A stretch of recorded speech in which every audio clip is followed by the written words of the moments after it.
যে জায়গা থেকে কালকে আমরা নবান্ন সভাগৃহে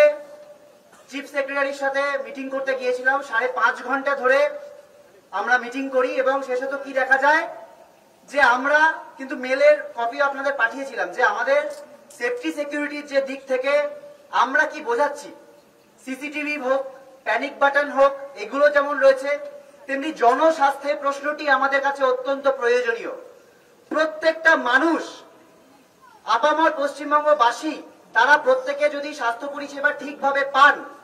তাহলে আমাদের জুনিয়র ডাক্তারদের সুরক্ষাও অনেকটা সুনিশ্চিত হবে। সেই জায়গা থেকে বেশ কিছু প্রস্তাব আমরা দিয়েছিলাম। আজ আমরা দেখলাম আমাদের মেলেও এসেছে এবং সেই ডিরেক্টিভও কিছু এসেছে যে সেই সংক্রান্ত আমাদের যে সাজেশনগুলো, সেই সাজেশন সংক্রান্ত অনেকগুলি ডিরেক্টিভই মেনে নেওয়া হয়েছে। আমরা মনে করছি আমাদের যে এই আন্দোলনের চাপ, আমাদের এই ন্যায় বিচারের আন্দোলন এবং তার সাথে জনগণের যে আন্দোলন, তা কিন্তু এই জনগণের একটা দাবিকে ছিনিয়ে আনতে বাধ্য হয়েছে এবং এটা আমাদের আন্দোলনের একটা আংশিক জয়। এর আগেও কলকাতার নগরপাল বিনীত গোয়েলকে তার পদ থেকে আমরা টেনে নামাতে পেরেছি, আমরা ডিএমই ডিএইচএস কে এখান থেকে অপসারিত করতে পেরেছি। কিন্তু মনে রাখতে হবে, এখনো স্বাস্থ্য দুর্নীতির একদম মাথায় যে বসে আছেন প্রিন্সিপাল হেলথ সেক্রেটারি, তিনি এখনো বসে আছেন। মাননীয় মুখ্যমন্ত্রী বলেছেন যে সময় লাগবে, আমরা সেই সময়ের অপেক্ষায় রয়েছি এবং আমাদের 5 নম্বর দাবি যে আর একটা অভয়া যাতে না হয়। আমরা বারবার বলেছি সুপ্রিম কোর্টে এই নিয়ে লিগ্যাল ফাইট কিন্তু আমাদের চলবে, এই যে থ্রেট কালচার, এই থ্রেট কালচারকে সমূলে বিনাশ করার জন্য প্রত্যেকটা কলেজে এনকোয়ারি কমিটি বসাতে হবে, তার জন্য সেন্ট্রাল ডিরেক্টিভ থাকতে হবে। প্রত্যেকটি জায়গায় সিলেক্টেড নয়, এই যে সিলেক্টেড মেম্বারদের মাধ্যমেই আসলে এই থ্রেট কালচার চলে, কিছু মানুষকে সিলেক্ট করে নেওয়া হয়। সেই জন্য প্রয়োজন একটা গণতান্ত্রিক নির্বাচনের মাধ্যমে সুষ্ঠু একটা পরিবেশ তৈরি, যাতে এই থ্রেট কালচার না চলতে পারে। এবং সাধারণ মানুষকে বুঝতে, অনেকে প্রশ্ন করছিলেন যে তোমরা তো অভয়ার বিচার চাইতে এসেছিলে, এখন নির্বাচনের কথা, এগুলো কি কথা? আমরা তাদের মনে করাতে চাই যে আমাদের ন্যায় বিচারের আন্দোলন,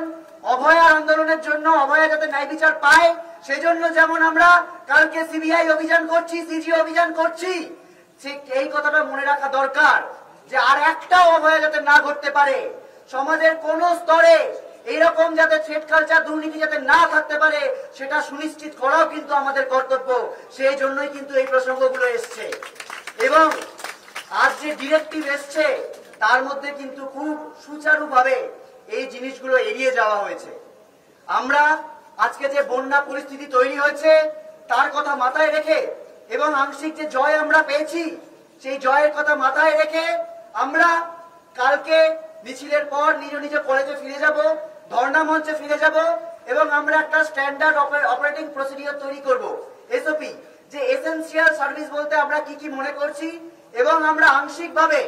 মনে রাখতে হবে আংশিকভাবে আমরা সেই এসেনশিয়াল সার্ভিসে কিন্তু পরশুদিন থেকে জয়েন করছি, এটা দেখানোর জন্য যে আমাদের সদিচ্ছা রয়েছে এবং আংশিক জয়কে স্বীকৃতি দিয়ে আমরা জয়েন করছি। কিন্তু আমাদের যে যে জিনিস পাওয়া বাকি আছে তার জন্য কিন্তু আমাদের আংশিক কর্মবিরতিও চলবে, রাজপথেও আমাদের আন্দোলন চলবে, সুপ্রিম কোর্টেও আমাদের আন্দোলন চলবে এবং অভয়ার ন্যায় বিচারের আন্দোলন,